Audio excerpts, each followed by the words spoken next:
Assalamualaikum warahmatullahi wabarakatuh. Izin memperkenalkan diri, nama Bagus Yohan Irvando, NPM 22411024, kelas manajemen 22A. Di sini saya akan mempresentasikan materi tentang uji T homogen dan T non homogen.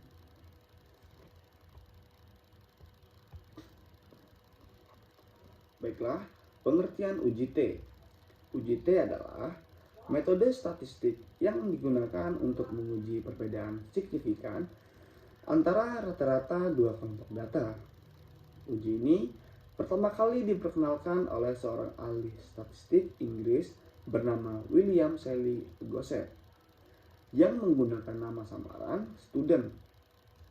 Uji T sangat berguna ketika kita menentukan apakah perbedaan antara dua kelompok data adalah hasil dari variasi sebenarnya atau hanya kebetulan.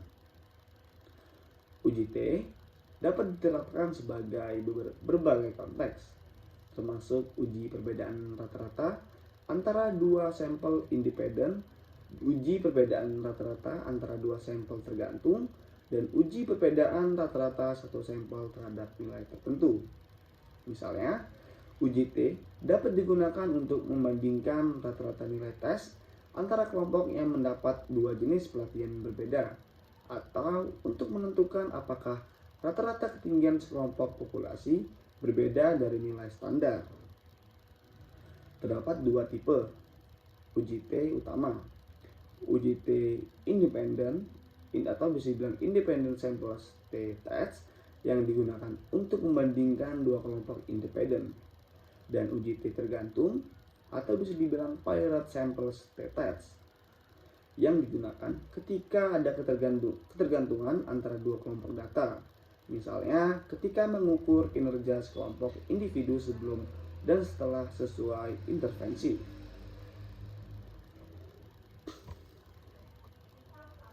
Next slide. Keperluan uji T homogen. Uji T homogen digunakan untuk menentukan apakah varian sebaran dari dua kelompok data adalah homogen atau seragam. Keperluan uji T homogen biasanya muncul dalam konteks analisis statistik ketika kita ingin membandingkan rata-rata antar dua kelompok. Tetapi kita perlu memastikan bahwa varian sebaran keduanya setara atau homogen. Ini penting karena jika varian tidak homogen, hasil uji T yang diterapkan pada dua kelompok tersebut bisa menjadi tidak akurat.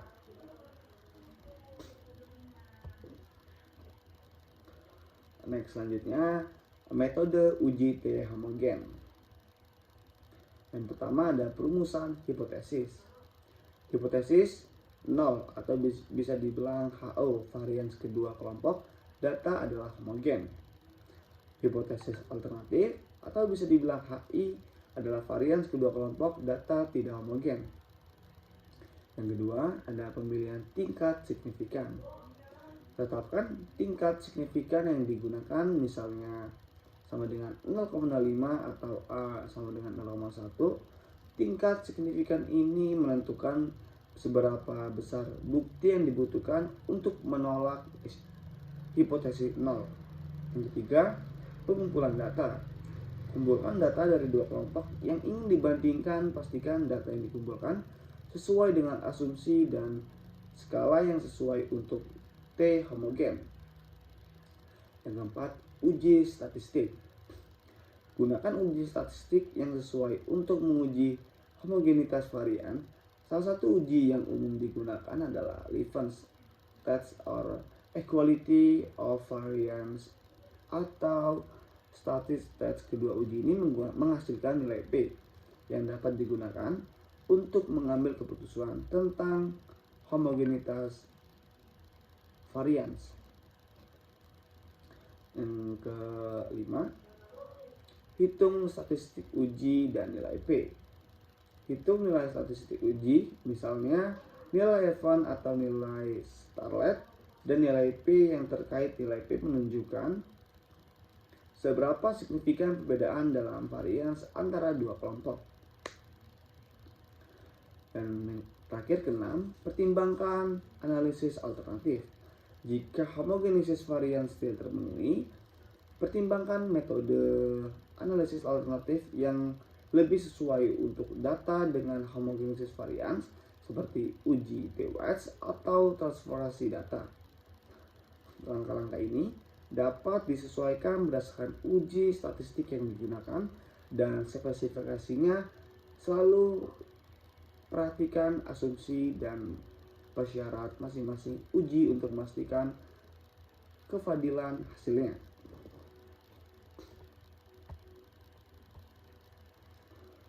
Slide selanjutnya, keperluan uji T non homogen. Saat kita berbicara tentang uji T non homogen, perlu dicatat bahwa sebenarnya tidak ada uji T yang secara khusus disebut sebagai uji T non homogen. Namun, kita dapat membahas situasi di mana asumsi homogenitas varian tidak terpenuhi dan Anda mempertimbangkan pendekatan alternatif. Salah satu pendekatan yang umum dalam konteks ini adalah menggunakan uji T-Wells.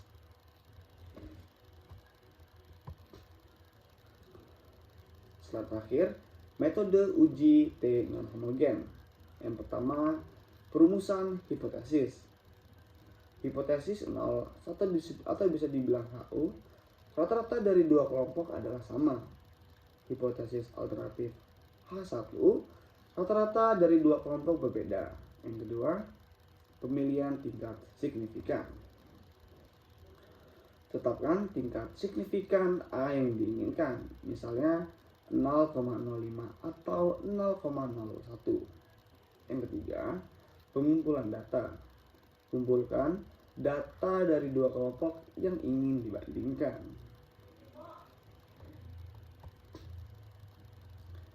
Oke, sekian presentasi yang bisa saya jelaskan. Kurang lebihnya saya mohon maaf. Sekian, wassalamualaikum warahmatullahi wabarakatuh.